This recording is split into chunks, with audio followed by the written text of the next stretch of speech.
तुम मुझसे पूछते हो कि विवाहित जीवन के संबंध में आपके क्या ख्याल है। पहली तो बात, अविवाहित आदमी से ऐसा पूछना नहीं चाहिए।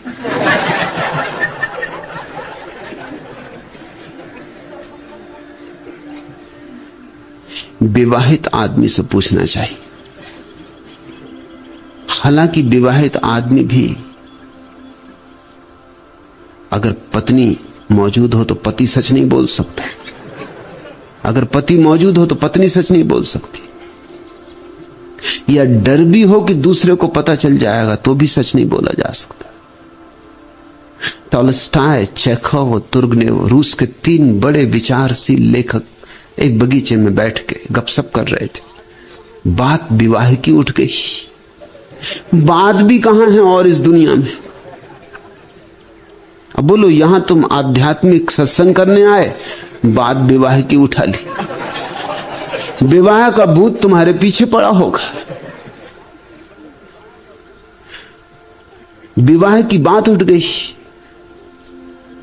चेखव ने कहा कि तुर्गनेव से कि तुम्हारा क्या विचार है। तुर्गनेव ने अपना विचार बताया। तुर्गनेव ने पूछा चेखव से तुम्हारा क्या विचार है। चेखव ने अपना विचार बताया। फिर दोनों ने पूछा टॉलस्टॉय से आप चुप क्यों, आप क्यों नहीं बोलते। उन्होंने कहा मैं तब बोलूंगा जब मेरा एक पैर कब्र में, जल्दी से बोल के मैं कब्र में समा जाऊंगा, क्योंकि मुझे पता है कि तुम दोनों मेरी पत्नी से भी मिलते जुलते हो। मेरा मंतव्य जल्दी पहुंच जाएगा उस तक। अभी मैं सत्य नहीं बोल सकता। सत्य तो मैं सिर्फ कब्र में जाते वक्त ही बोलूंगा। आखिरी वक्त कह दूंगा कि यह है सत्य। एक ट्रेन में 2 यात्री साथ बैठे। एक ने पूछा दूसरे से विवाह जीवन के बारे में, तुम्हें मेरे विचार मालूम। दूसरे यात्री ने कहा क्या तुम विवाहित हो। पहला यात्री हां, तो दूसरे ने कहा तो फिर मालूम। अब और बताने को क्या है। मुल्ला नसरुद्दीन की पत्नी उससे पूछ रही थी क्या तुमने कभी सोचा मुल्ला कि यदि मेरी शादी किसी और से हो जाती तो कितना अच्छा होता।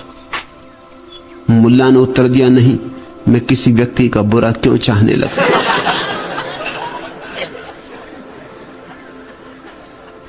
एक दिन मुल्ला नसरुद्दीन मेरे पास बैठा था।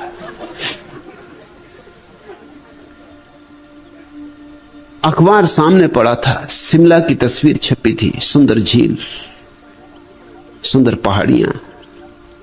मुल्ला एकदम बोला आहा शिमला, प्यारा शिमला। जिंदगी के रंगीन और मधुर क्षण मुझे शिमला ने ही दिए। मैं थोड़ा चौंका, क्योंकि मुझे पता मुल्ला नसरुद्दीन कभी शिमला गया नहीं। तो मैंने पूछा मगर मुल्ला तुम तो कभी शिमला गए ही नहीं। उसने कहा कि नहीं, मेरी पत्नी गई थी।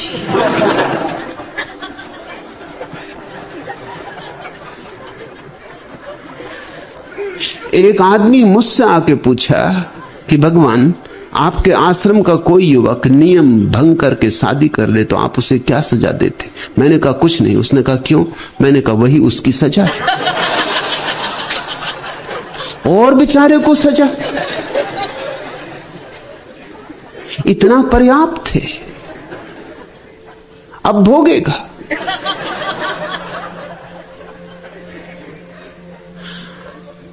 अकेले लोग रह नहीं सकते, साथ चाहिए। साथ भी रह नहीं सकते, क्योंकि जब अकेले ही नहीं रह सकते तो साथ कैसे रह सकेंगे। जब अपने साथ ना रह सके तो दूसरे के साथ कैसे रह सकेंगे। दो व्यक्ति जो दोनों ही अकेले रहने में असमर्थ हैं, जब मिल जाएंगे तो उनके दुखों में जोड़ ही नहीं होगा, गुणनफल हो जाता।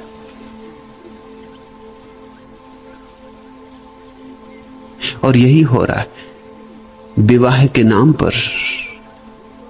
ऐसे व्यक्ति साथ हो लेते हैं जिनको अभी अकेले में जीना भी नहीं आता, तो साथ जीना तो जरा और कुशलता की बात है, और कला की बात है। मेरे हिसाब से इस पृथ्वी पर विवाह तभी सुंदर होगा जब विवाह के पहले ध्यान की प्रक्रियाओं से लोग गुजरेंगे, अन्यथा विवाह कभी भी सुंदर नहीं हो सकता, कुरूप ही रहेगा। इस देश के प्रज्ञावानों को यह बात समझ में आ गई होगी, इसलिए हमने जीवन के पहले 25 वर्ष गुरुकुल में बिताने का आयोजन किया था। ये कुछ उल्टी सी बात लगती कि जीवन के 25 पहले वर्ष गुरुकुल में ध्यान करते, प्रार्थना करते, पूजा में लीन, सत्य की खोज करते, मौन होते,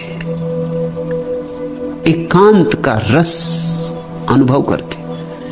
पहले 25 वर्ष एकांत में कैसे जिया जाए, अकेले में कैसे आनंदित हुआ जाए, इसमें बिताते थे। ये बिल्कुल वैज्ञानिक सूत्र है। फिर दूसरे 25 वर्ष विवाह में, क्योंकि जो व्यक्ति अकेले में रहने की कला सीख गया अब दूसरा कदम उठा सकता है। तुम ऐसा समझो ना, मैं एक नदी के किनारे बैठा था, एक आदमी अचानक डूबने लगा और चिल्लाया, मरा मरा बचाओ। एक दूसरा आदमी भी मेरे पास ही बैठा था, वो एकदम भागा, उसे बचाने के लिए कूद पड़ा। तब मुझे भी भागना पड़ा, मुझे दो को बचाना पड़ा, क्योंकि वो जो आदमी कूद पड़ा था उसको भी तैरना नहीं आता था। मैंने उससे कहा, ना समझ तू क्यों कूदा? उसने कहा, मैं भूल ही गया, ये आदमी मर रहा है। ये सोच के मुझे याद ही न रही कि मुझे तैरना नहीं आता। मैंने कहा, तूने और मुसीबत की, एक की जगह दो को बचाना पड़ा, खतरनाक हालत खड़ी कर दी तूने। मगर उसकी भी बात मेरे समझ में आती। वो इतनी तेजी से उसने आवाज दी कि बचाओ, क्यों कूद पड़ा। होश कहां है लोग, होश में कहां जी रहे हैं। मगर बचाने के लिए दूसरे को पहले तुम्हें तैरना आना चाहिए।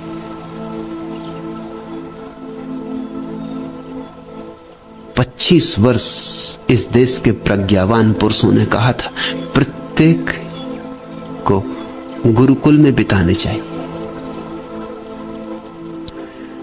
वहां से लौटो तुम सीखकर एकांत का रस। अब तुम साथ रह सकते हो,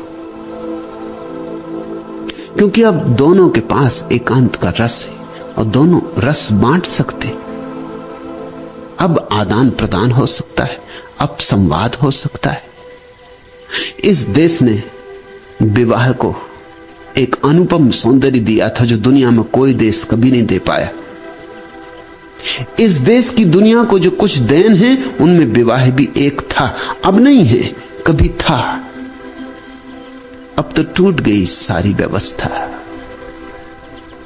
अब तो इस देश का विवाह बहुत कुरूप है।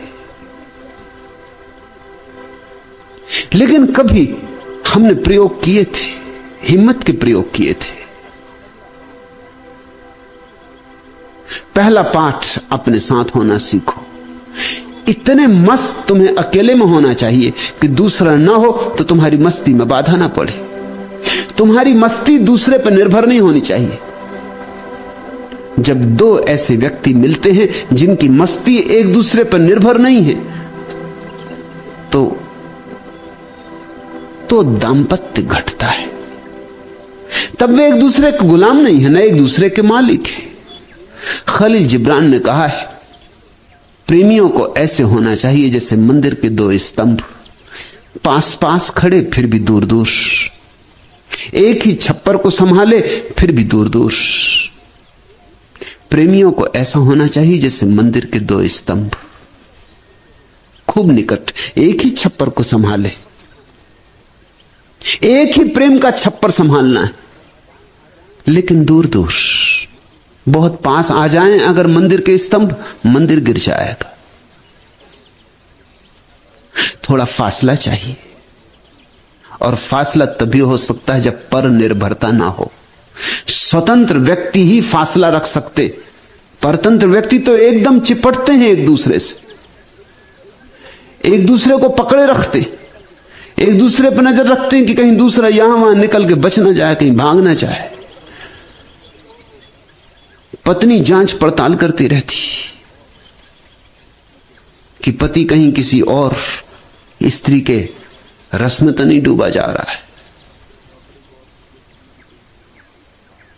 कपड़े गौर से देखती है कि कहीं किसी स्त्री का बाल तो कपड़ों पे नहीं।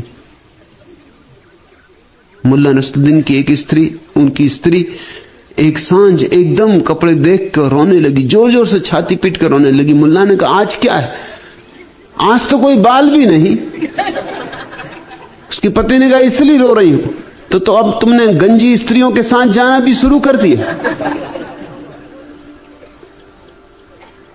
अब तो हद हो गई। पति भी नजर रखे कि कहीं पत्नी किसी और में रस तो नहीं ले रही। जहां एक दूसरे के पीछे इस तरह की खुफियागिरी चल रही हो, वहां कैसे आनंद होगा। जहां एक दूसरे पे इतना भी भरोसा ना हो, वहां कैसे प्रेम उमगेगा। प्रेम तो अत्यंत श्रद्धापूर्ण वातावरण में जन्मता है। श्रद्धा ही नहीं, दूसरे का सम्मान भी नहीं,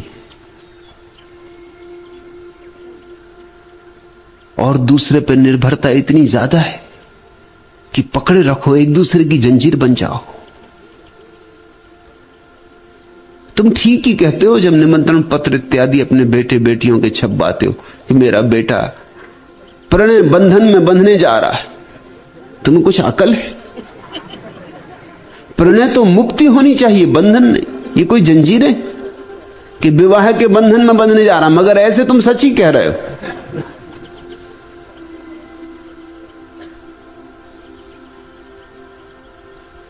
मुल्ला नसरुद्दीन के बेटे की शादी होने वाली थी। मुल्ला ने उसे एकांत में बुलाया और कहा कि दो बातें सदा ख्याल रखना, जीवन के अनुभव से कह रहा हूं। अब तू विवाह कर रहा है, इसलिए सार निचोड़ तुझे समझा देता हूं। पहली बात, पत्नी को कोई भी वचन दे सदा पूरा करना। फिर मुल्ला कुछ झिझका। बेटे ने पूछा और दूसरी बात? मुल्ला ने कहा कि अब कहनी पड़ेगी, और भूल के भी पत्नी को कोई वचन मत देना। दो बातें ख्याल रखना, नहीं तो तू मुश्किल में पड़ेगा। कल मैं एक किताब पढ़ रहा था,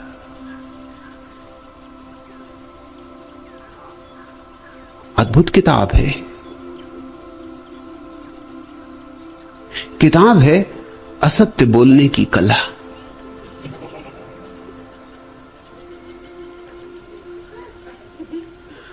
उसमें सारे किन किन स्थितियों में आदमी को असत्य बोलना पड़ता है, उस सबके बहुत से उद्धरण और बहुत से सुझाव दिए। उस किताब की लाखों प्रतियां अमेरिका में बिकी। इतनी प्रतियां बिकी इसलिए मैंने खबर भिजवाई कि कोई मुझे वो किताब भेजो। देखा उसमें तो जरूर बिकी होंगी, सभी पति पत्नियों के काम की, क्योंकि उसने काफी स्पष्टता से उदाहरण पूर्वक हर स्थिति में बहुत से झूठ बोलने सुझाए आत्मरक्षा के निमित्त। पति पत्नी ऐसे ही झूठ बोल रहे हैं एक दूसरे से।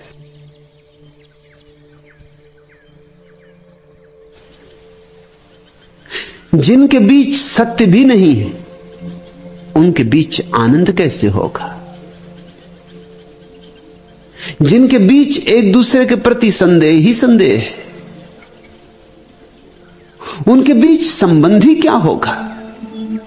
संदेह तो तोड़ता है, जोड़ता नहीं। विवाह एक अपूर्व कला है। तुम जन्म से ही विवाह के योग्य पैदा नहीं होते। ठीक थोड़े से विवाह सफल होते, वर्ष तक तुम थोड़े से भी हो जाते हैं, ये चमत्कार है, होने नहीं चाहिए। दुर्घटनावश हो जाते, संयोग वसात, अधिक तो असफल हो जाते। 100 में 99 विवाह तो असफलता की कथाएं। लेकिन तुम्हारे साधु सन्यासी चाहते भी नहीं थे कि तुम्हारा विवाह सफल हो जाए।